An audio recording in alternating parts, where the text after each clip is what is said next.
Muy buenos días para todos. Un saludo muy especial en nombre de la doctora Gloria Estela López Jaramillo, presidente del Consejo Superior de la Judicatura, de los demás magistrados que integran la corporación.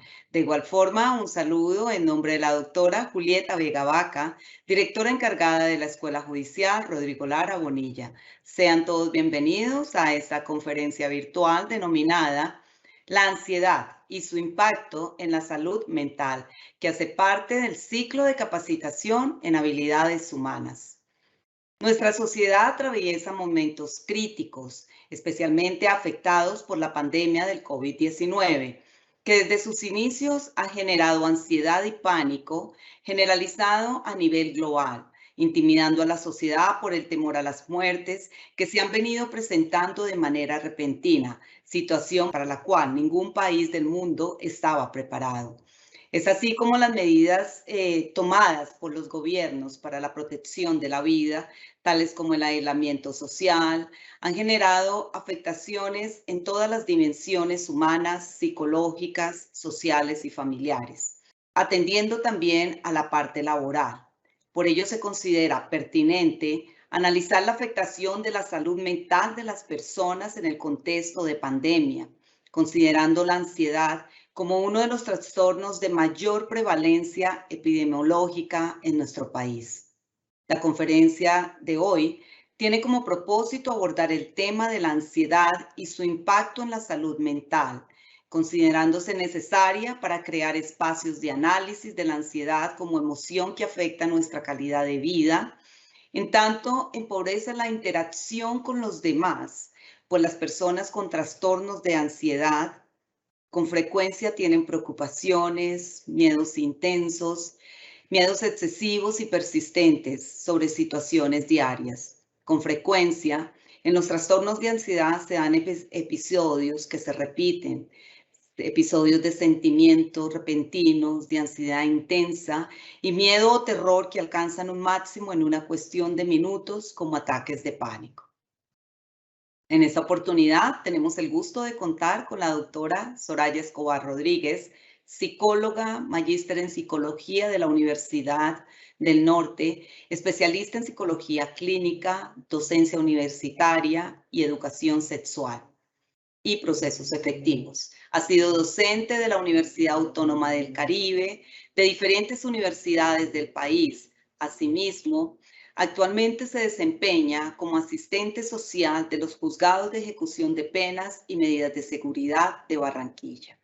Tan pronto finalice la exposición, nuestra conferencista invitada el día de hoy dará respuesta a las preguntas que se formulen a través del chat de participación. Doctora Soraya Escobar, es un gusto tenerla hoy con nosotros. Bienvenida, tiene el uso de la palabra. Muchas gracias, doctora Claudia Julieta Vega Vaca, directora encargada de la Escuela Judicial. Un saludo extensivo a la doctora Gloria Estela López Jaramillo, presidente del Consejo Superior de la Judicatura, y a todos los servidores y servidoras judiciales y demás personas que se han conectado a esta videoconferencia. Claramente, la pandemia COVID-19 ha aumentado de forma dramática los trastornos de ansiedad y depresión a nivel global, lo cual justifica que mediante esta presentación analicemos el concepto teórico de la ansiedad con la finalidad de sensibilizarnos respecto a su impacto en la salud mental. A continuación, compartiré unas diapositivas para ilustrar el tema. La ansiedad y su impacto en la salud mental. Prevalencia de la ansiedad en el contexto de la pandemia COVID-19. Según la Organización Mundial de la Salud, la ansiedad y la depresión son los trastornos psiquiátricos de mayor prevalencia en el mundo. Se estima que más de 300 millones de personas padecen de ansiedad y depresión, siendo las mujeres las más afectadas en un 7.5% con relación a los hombres. Dadas las multitareas que realizamos las mujeres, específicamente durante la pandemia. Un estudio realizado por el Departamento de Psiquiatría y Salud Mental de la Universidad Javeriana nos muestra cómo el 53% de las mujeres en cualquier momento de la pandemia han sido afectados, con relación al 47% de los hombres, ¿verdad? Aquí hablamos de depresión en tanto la ansiedad está presente en el trastorno depresivo. Se hace necesario conocer antecedentes históricos y conceptuales de la ansiedad. Sus bases etimológicas y sus antecedentes conceptuales, teóricos y disciplinares han generado ambigüedad y complejidad que data del siglo XX. Etimológicamente, la palabra ansiedad proviene del latín ansietas, que a su vez tiene la raíz indoeuropea angustia. Esos dos términos han generado ambigüedad a lo largo de la historia. Sigmund Freud, en 1964, consideró la ansiedad y angustia como sinónimos. De tal forma, consideraremos estos términos como sinónimos a lo largo de esta presentación. Desde la filosofía clásica, Cícero y Séneca describen la analogía de la mente perturbada y el cuerpo enfermo e inician una descripción clínica de los diversos afectos anormales. En el siglo XVII y XVIII, la literatura médica de la antigüedad muestra la ansiedad asociada a otros trastornos mentales, como la melancolía, la psicosis, maníaco-depresiva y la neurastenia. Por el siglo XIX, Freud descubrió la ansiedad como trastorno independiente a otros padecimientos mentales. Hoy por hoy, siglo XX y lo que llevamos del siglo XXI, la psiquiatría moderna clasifica los trastornos de ansiedad como independientes, basado en la interacción de características neurológicas, genéticas y psicológicas, lo cual no quiere decir que exista ansiedad acompañada de otros padecimientos orgánicos. Definiremos la ansiedad con el aporte de algunos autores de diferentes enfoques dentro del ámbito de la psiquiatría y la psicología. Lang, en 1968, nos describe la ansiedad como una respuesta emocional ante situaciones que se interpretan como peligro, con manifestaciones cognitivas, fisiológicas y motoras conductuales.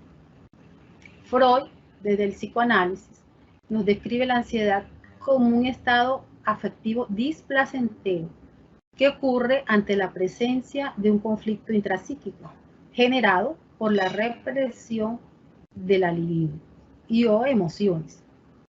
Las neurociencias nos definen la ansiedad desde sus bases neurobiológicas que inician en los órganos de los sentidos y conduce al sistema nervioso autónomo y luego se procesa en el sistema nervioso central, generando manifestaciones en el cuerpo de tipo motora y endocrinas. Por su parte, la Organización Mundial de la Salud parece haber recogido aportes de enfoques y teorías y nos describe la ansiedad como el estado emocional displacentero que se acompaña de cambios somáticos, psíquicos, como reacción adaptativa o como síntoma o síndrome que acompaña diversos padecimientos médicos y psiquiátricos. Si tenemos en cuenta los aportes de los diferentes autores que hemos relacionado, nos damos cuenta que el común denominador es la respuesta emocional y el estado displacentero que genera la ansiedad. En ese orden de ideas, he considerado importante definir las funciones básicas de las emociones, ¿verdad? Una de las funciones es la social. La emoción facilita la interacción social. La emoción permite la comunicación de estados afectivos, ¿sí? Controla la conducta de los demás y promueve la conducta social. Hablando en términos de emoción positiva, básicamente, ¿verdad? Aunque las emociones negativas de igual forma afectan los estados emocionales. Otra de las funciones básicas de las emociones y que tomamos en consideración que la ansiedad es una emoción, es la emoción, tiene la función adaptativa y motivacional. ¿Por qué? Dirige y facilita la ejecución de la conducta, afronta o evita el peligro en un momento determinado. Darwin nos decía y resalta la importancia de la función adaptativa para la supervivencia del individuo. Es decir, la ansiedad como función adaptativa nos facilita, ¿sí?, la ejecución de las metas y de los proyectos propuestos. Es importante definir la ansiedad normal, ¿sí?, de la ansiedad normal y la ansiedad clínica. Describimos la ansiedad normal desde su función adaptativa. Esta aparece ante estímulos reales de forma temporal y transitoria. Es funcional y adaptativa. Un ejemplo claro de la ansiedad normal o adaptativa es la ansiedad que presentan generalmente los estudiantes universitarios, ¿verdad?, ante la presencia de un examen, de un parcial. El estímulo es real, es temporal y generalmente la ansiedad desaparece cuando finaliza el examen parcial. Es un ejemplo claro.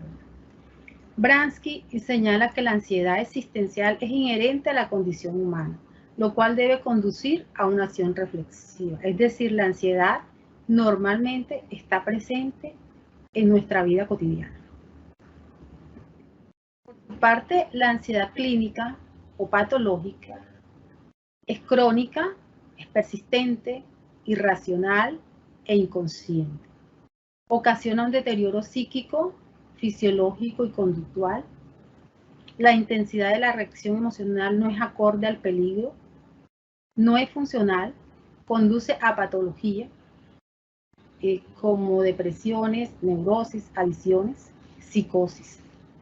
Es importante que tengamos en cuenta que esta ansiedad es de tipo inconsciente, ¿verdad?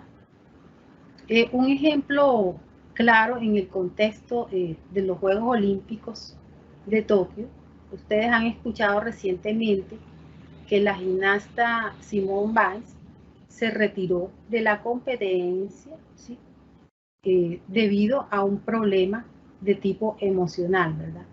Claramente ella manifiesta que no puede seguir la competencia por preservar su salud mental, ¿verdad? Aquí, en entrevistas escuchadas, hecho públicas con su psicóloga, manifestaba que estaba frente a la presencia de un trastorno de ansiedad que le impidió continuar la competencia, ¿verdad?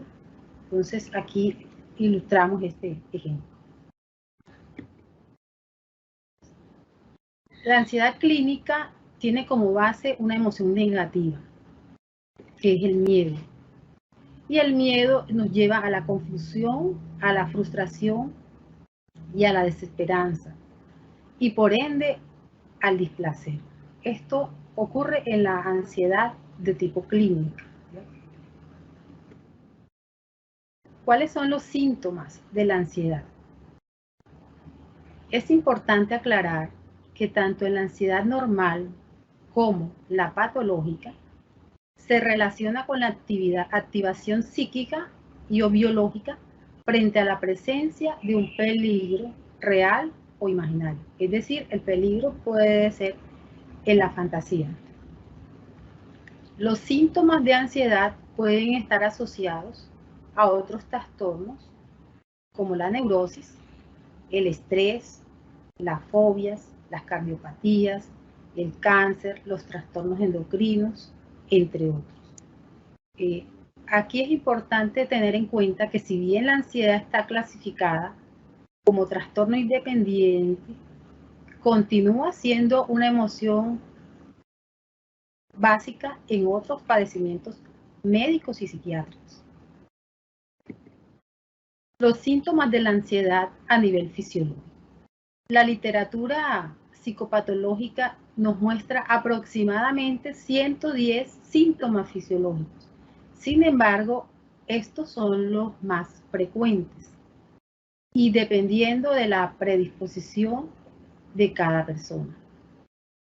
La taquicardia, alteraciones de presión arterial, alteraciones gastrointestinales, cefalea, insomnio, vértigos, sudoración, temblores, contracturas musculares, agotamiento físico, disnea y opresión en el pecho. Es importante aclarar que esta sintomatología no se da simultáneamente en una crisis de ansiedad. Es probable que se den 2 o 3 de estos síntomas dependiendo de la predisposición biológica de cada persona. Los síntomas de ansiedad de tipo motor. Hiperactividad.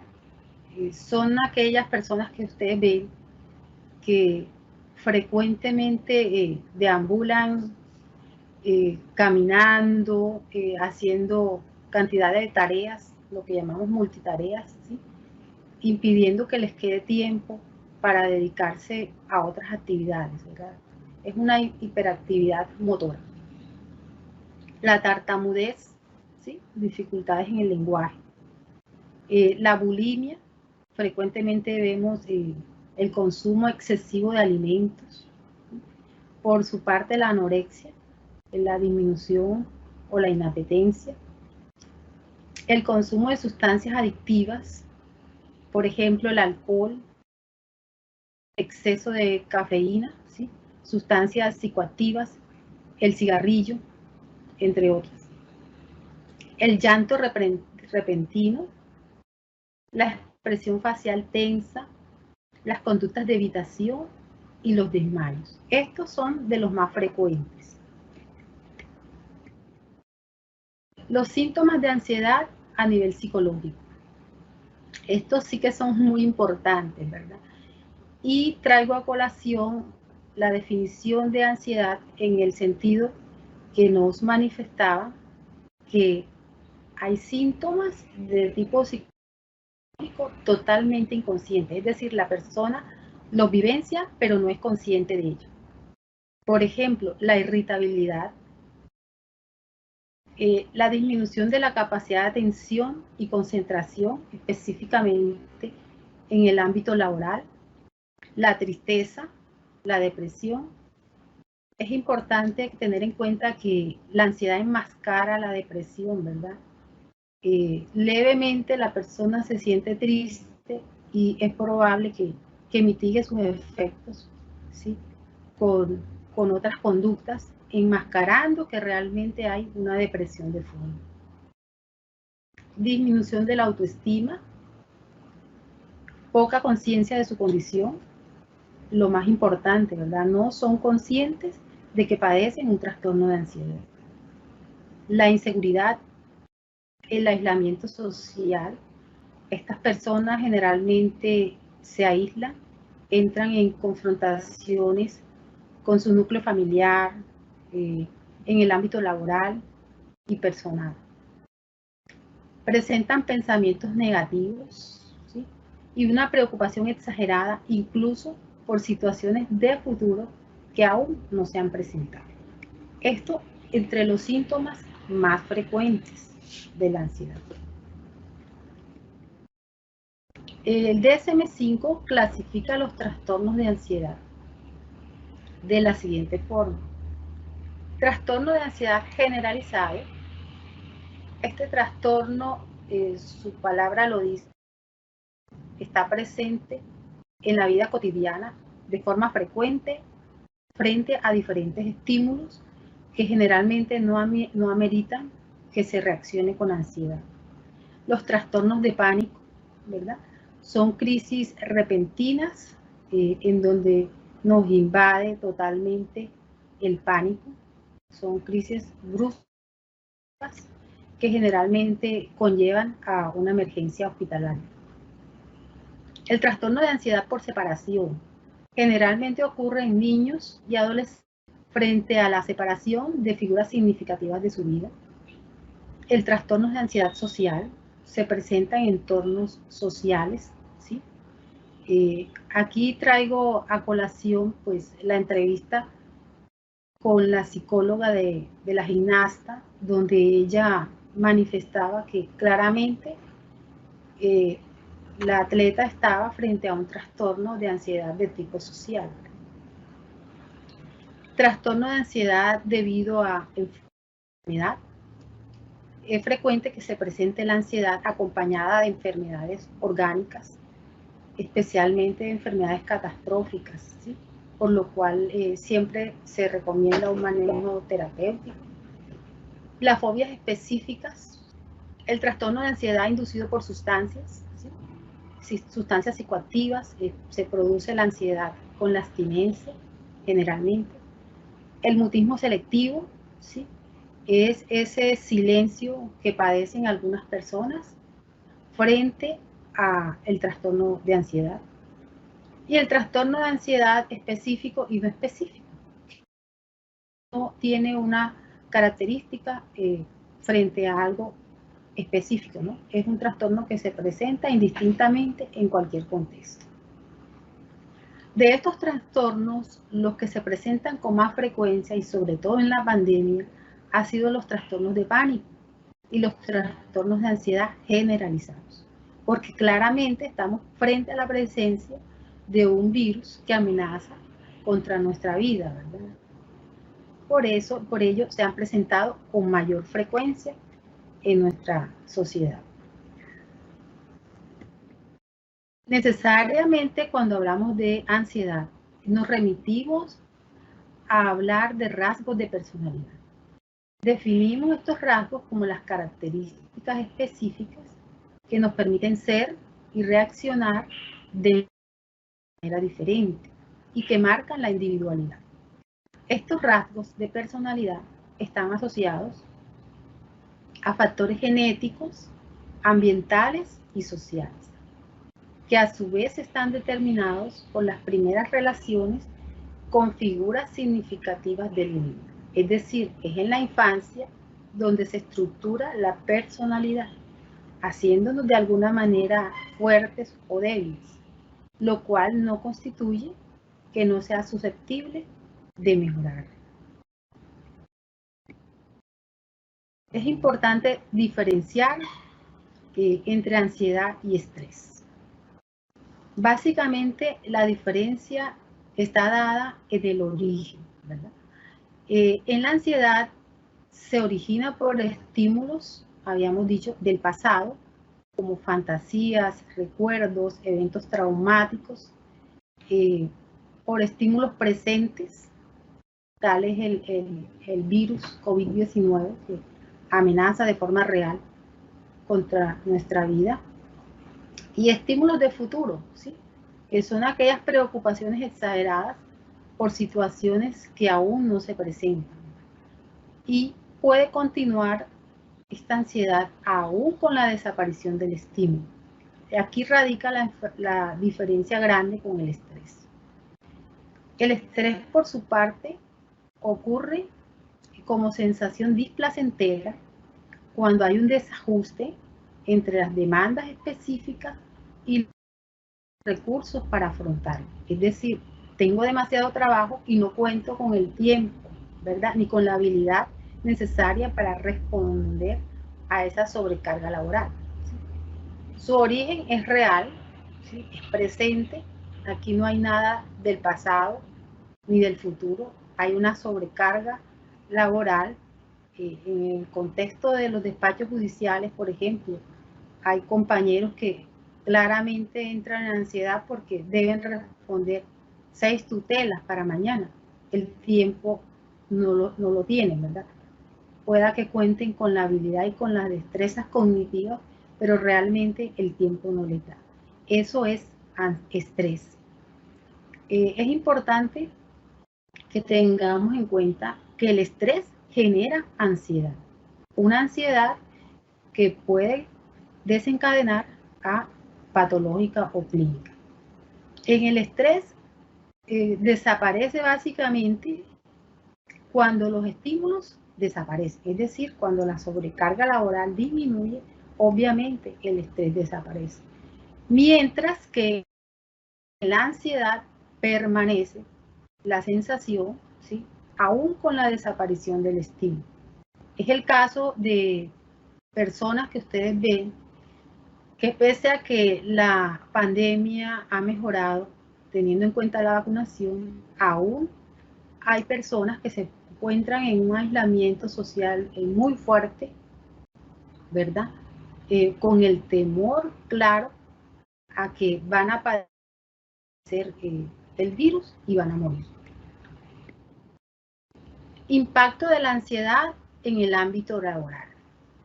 He tenido en cuenta mi experiencia profesional en el contexto judicial, ¿verdad?, para determinar 3 aspectos importantes que he vivenciado a lo largo de mi experiencia. Las personas que padecen ansiedad, generalmente disminuyen la productividad laboral. ¿Por qué? Porque las funciones básicas superiores disminuyen, es decir, las funciones ejecutivas, la atención, la memoria y la concentración disminuyen notoriamente. Hay presencia de alteraciones de sueño, lo cual hace que esas personas generalmente padezcan de un cansancio permanente y un gasto de energía psíquica impresionante, lo cual hace que disminuyan su productividad laboral. Asimismo, hay una afectación de las relaciones interpersonales al interior del contexto laboral, porque hay irritabilidad constante en las personas que padecen ansiedad. Son personas excesivamente sensibles y con baja autoestima, lo cual les dificulta trabajar en equipo. Y por ende, esta situación afecta el clima laboral, ¿sí?, dado que hay una ausencia de conciencia en el trastorno de ansiedad. Dijimos en forma enfática, ¿verdad? Consideramos que estas personas no tienen conciencia de su trastorno, no saben que lo padecen, ¿sí?, lo cual conlleva atribuir culpas a los demás, generando en confrontaciones permanentes en el ámbito laboral. Aquí es importante tener en cuenta estas 3 consideraciones. A veces no se dan, dependiendo de la sintomatología que cada persona padezca. Por ejemplo, hay personas que en la ansiedad se muestran hiperactivas. Esa hiperactividad a nivel laboral les hace que evidentemente produzcan un poco más, ¿verdad? Y lo cual hace que piensen o crean que el resto de sus compañeros deben trabajar a su mismo ritmo, ¿verdad? Eso por su vez daña y altera las relaciones interpersonales en el ámbito laboral, ¿verdad? Las personas con hiperactividad laboral, he notado, pues se llevan trabajo para la casa, esa es su conducta habitual. Se quedan al mediodía trabajando sin descanso. Suelen no respetar sus jornadas de alimentación, ¿verdad?, lo cual altera definitivamente su salud. Y si bien la productividad laboral es probable que se mantenga, terminan con alteraciones graves a nivel de salud. Terminan con úlceras pépticas, con enfermedades cardiovasculares, incluso con infartos, ¿sí? Esta situación pues es importante tenerla en cuenta en el contexto laboral, básicamente en nuestra rama judicial. ¿Cómo impacta la ansiedad en la salud mental? Teniendo en cuenta que la ansiedad tiene un fuerte componente psicofisiológico, es decir, ya ustedes pudieron observar cómo a nivel fisiológico se altera nuestro organismo, ¿verdad? Con taquicardias, disnea, problemas gastrointestinales, el consumo en exceso de comida. En fin, de acuerdo a las características individuales se afecta notoriamente nuestro organismo. Esa activación genera, ¿sí?, una alteración de hábitos saludables y desarrollo de conductas inadecuadas. Es decir, la persona que padece ansiedad generalmente come demasiado y comida no sana, ¿sí? Generalmente no da tiempo o no da importancia al ejercicio, ¿verdad? Generalmente para mitigar los síntomas de ansiedad consumen bebidas psicoactivas, exceso de cafeína, fuman, ¿sí? En fin, alteran estos hábitos de salud, lo cual necesariamente termina una alteración del sistema orgánico, del sistema inmune, del endocrino, del metabólico y del sistema nervioso, ¿sí? Al alterarse el sistema inmune, obviamente vamos a ser vulnerables a adquirir enfermedades, infecciones, ¿verdad? Si se nos altera el sistema endocrino, somos vulnerables a padecer enfermedades orgánicas y ni hablar del sistema nervioso, ¿verdad? Generan depresiones, anorexias, en fin, adicciones, ¿sí? Entonces, miren ustedes la cadena que genera un trastorno de ansiedad. Esto necesariamente nos hace altamente vulnerables a contraer enfermedades de tipo psicosomático. Si nos ubicamos en el contexto laboral de la rama judicial, aún somos más vulnerables, ¿sí? Vemos con tristeza cómo nuestros compañeros jueces, magistrados que manejan y empleados que manejan una carga muy alta de ansiedad, ¿sí?, han terminado pues enfermedades gravísimas de tipo cardiovasculares, ¿verdad? Tenemos compañeros con afectaciones incluso del corazón, ¿sí?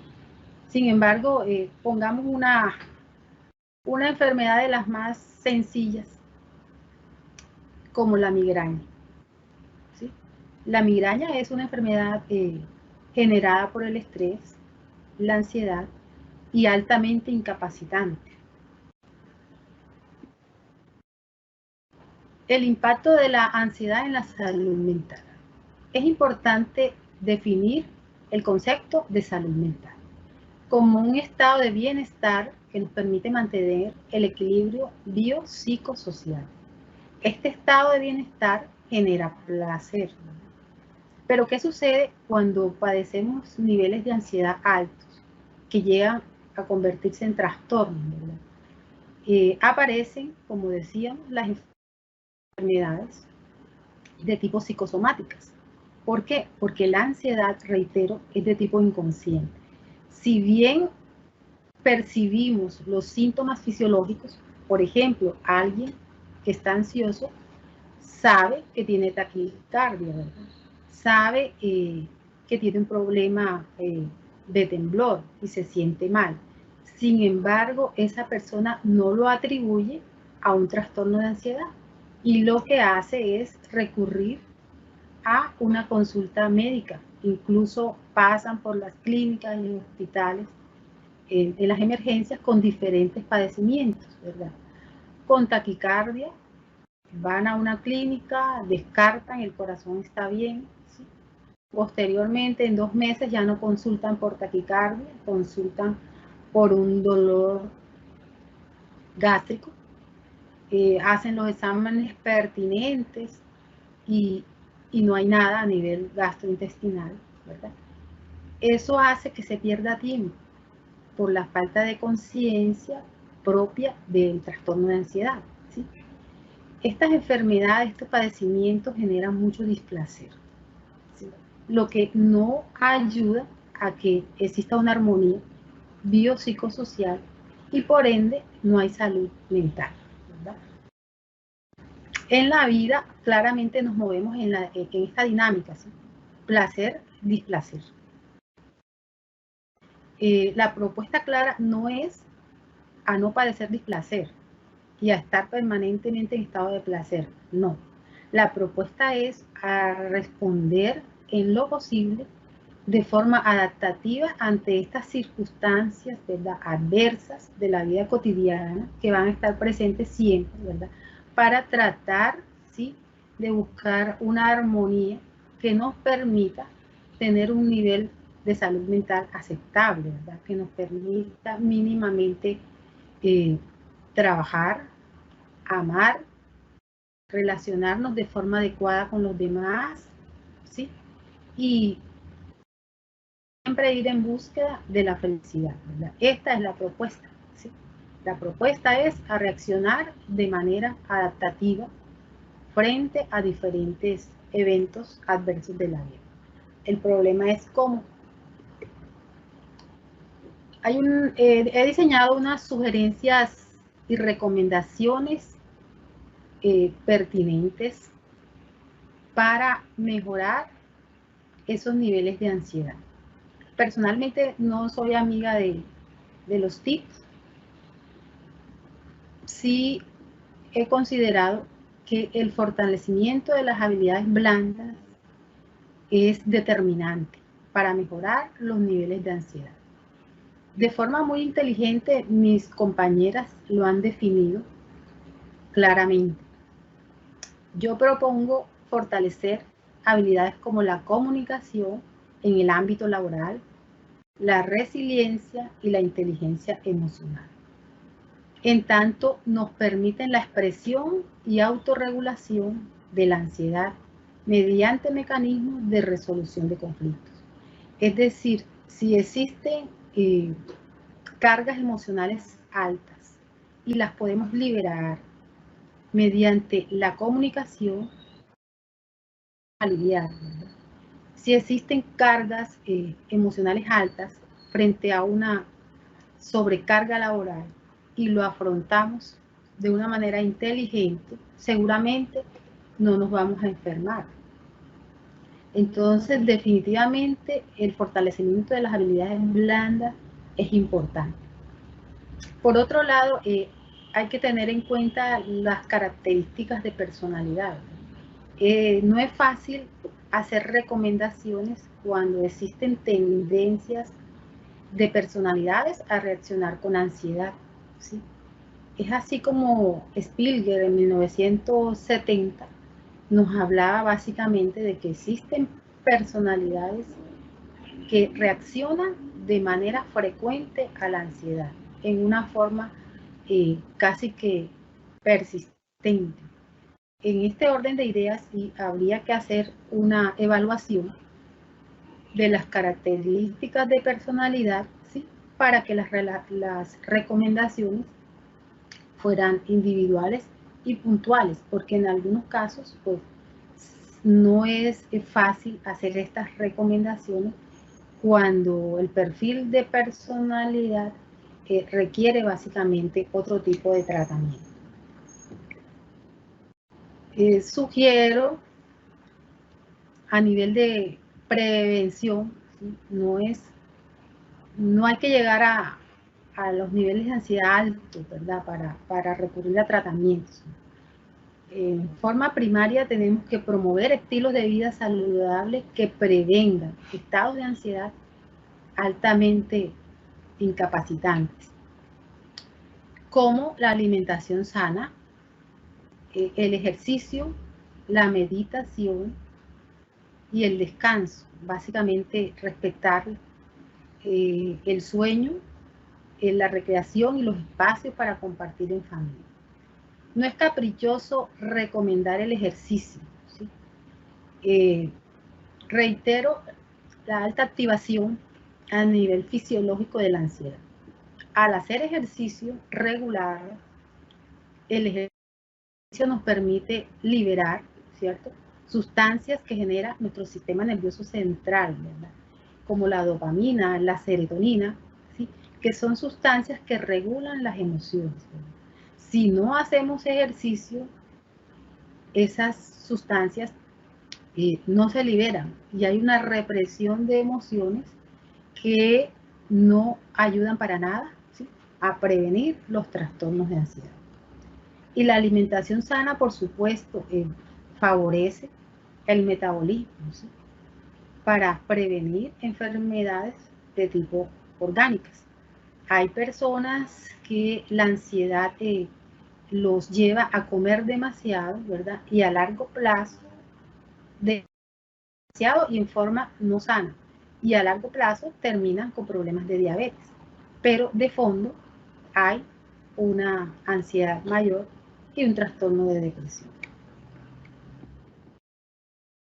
Cuando la ansiedad se torna clínica, ¿sí? Necesariamente necesitamos una intervención psicoterapéutica y una medicación psiquiátrica, ¿verdad? Previo a una evaluación psicológica. Dado que la psicoterapia permite poner en contexto, poner en palabras las emociones y todos aquellos conflictos intrapsíquicos que están generando esos estados de ansiedad. Conclusiones. La crisis global generada por la pandemia ha causado un deterioro de la salud mental en el mundo, lo cual nos invita a entender la importancia de la interacción biopsicosocial del ser humano. Claramente la ansiedad es la reacción emocional prevalente hoy, lo cual nos invita a adquirir la sensibilidad necesaria para la comprensión y el respeto por las relaciones humanas, el fortalecimiento de las habilidades blandas que propendan por la reflexión, el diálogo y conduzcan a la resolución de conflictos de la vida cotidiana, concibiendo al ser humano desde su integralidad.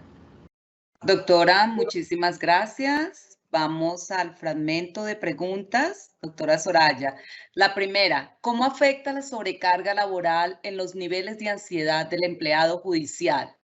Indudablemente, la sobrecarga laboral afecta los niveles de ansiedad en el funcionario y empleado judicial, dado que el estrés que genera la sobrecarga laboral termina en niveles altos de ansiedad, ¿sí? Adicional a eso, en la rama judicial se manejan los términos judiciales que profundizan ese nivel de ansiedad. Siguiente pregunta, doctora. ¿Cómo se podría disminuir los niveles de ansiedad en los despachos judiciales? En el despacho judicial, el nivel de ansiedad que se maneja generalmente es alto. Yo recomiendo básicamente el fortalecimiento de habilidades blandas, de la comunicación, ¿sí? De el hecho de escuchar a un compañero en un momento determinado y de ser escuchado cuando necesitemos, cuando el nivel de ansiedad sea tan alto, ¿sí? Nos permite liberar la carga, ¿verdad? Adicional a eso, las famosas pausas activas al interior de los despachos no son caprichosas, ellas ayudan con la respiración, con la distensión de los músculos, ¿sí? En general, el fortalecimiento de las relaciones interpersonales al interior de despachos judiciales mejora el clima laboral, lo cual hace que el ambiente mitigue esos efectos de la ansiedad, por cuanto el empleado judicial es altamente vulnerable a padecer ansiedad. Por su parte, en la pandemia, la invitación es a la desconexión laboral, ¿sí? A respetar esos espacios para nuestra salud, para conectarnos con la familia, ¿sí? Es claro que hay situaciones en que pasadas las 6, 7 de la noche, todavía hay compañeros trabajando, ¿verdad? Esto genera ansiedad y sumado a las famosas multitareas que desde las casas básicamente debemos completar en horarios de desconexión. Entonces, esa es la invitación. Última pregunta, doctor. ¿Qué importancia tiene la inteligencia emocional en el manejo de la ansiedad? La inteligencia emocional es fundamental, ¿verdad? Es determinante en el manejo de la ansiedad. dado que la ansiedad es una reacción emocional y es susceptible de ser moderada, de ser manejada. Pero hay un inconveniente mayor, y es que la ansiedad es de orden inconsciente, ¿verdad? Lo que percibimos son las sensaciones somáticas, las psíquicas no. En ese orden de ideas son los demás los que de alguna manera perciben, ¿sí?, cuando nosotros estamos ansiosos. Entonces, es a desarrollar esa capacidad de escucha para entender que el otro en un momento dado, de manera asertiva, puede visualizar mi ansiedad, ¿sí? Y de igual forma, cómo nosotros podemos visualizar en los demás la ansiedad que él no observa, no visualiza, ¿verdad? En tanto no seamos conscientes del trastorno que padecemos o del nivel de ansiedad que padecemos, mal podríamos manejarlo. Por eso la inteligencia emocional favorece el autoconocimiento, ¿verdad?, que nos permite moderar la ansiedad. Es propicio mencionar que ahora en pandemia, para algunos, nos llevó el aislamiento social prolongado, ¿sí?, a problemas a nivel familiar, a nivel social, violencia intrafamiliar. Pero si lo miramos como una oportunidad, ¿sí?, claramente pudimos visualizar cómo a lo largo de la pandemia hemos padecido ansiedad, ¿sí?, y cuáles han sido esos síntomas que de acuerdo a mi organismo y a mi psiquismo he desarrollado. Eso es algo positivo, porque es un conocimiento que me permita de alguna manera conozca cómo reacciono yo ante situaciones adversas de la vida. Y si yo conozco cómo reacciono, fácilmente yo podría manejar. Traigo a colación nuevamente, porque me parece interesante, el caso de la gimnasta. Se retiró de la competencia y básicamente dijo, me retiro porque siento que no soy capaz. Y prevalece mi salud mental. Eso nos indica claramente que pudo identificar, ¿sí?, pudo identificar que no podía seguir, ¿verdad? Y es del orden de lo psicológico el tratamiento que sigue, ¿sí? ¿Qué sucede? En la mayoría de los trastornos que no sabemos, deambulamos por los despachos judiciales y por nuestros contextos familiares sin saber qué tipo de trastorno padecemos, sin saber cómo reaccionamos, ¿verdad? Y lo peor es que cuando nuestros compañeros y familiares lo muestran, nos defendemos, ¿sí?, lo cual no ayuda para propiciar una salud mental. Entonces, claramente la invitación es esa, a fortalecer las habilidades blandas en el ámbito laboral, en lo familiar, en lo social, ¿verdad?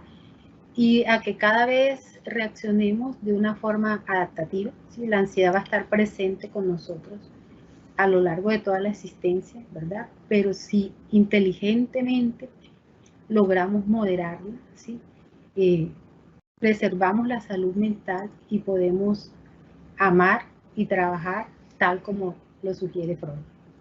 Muchas gracias.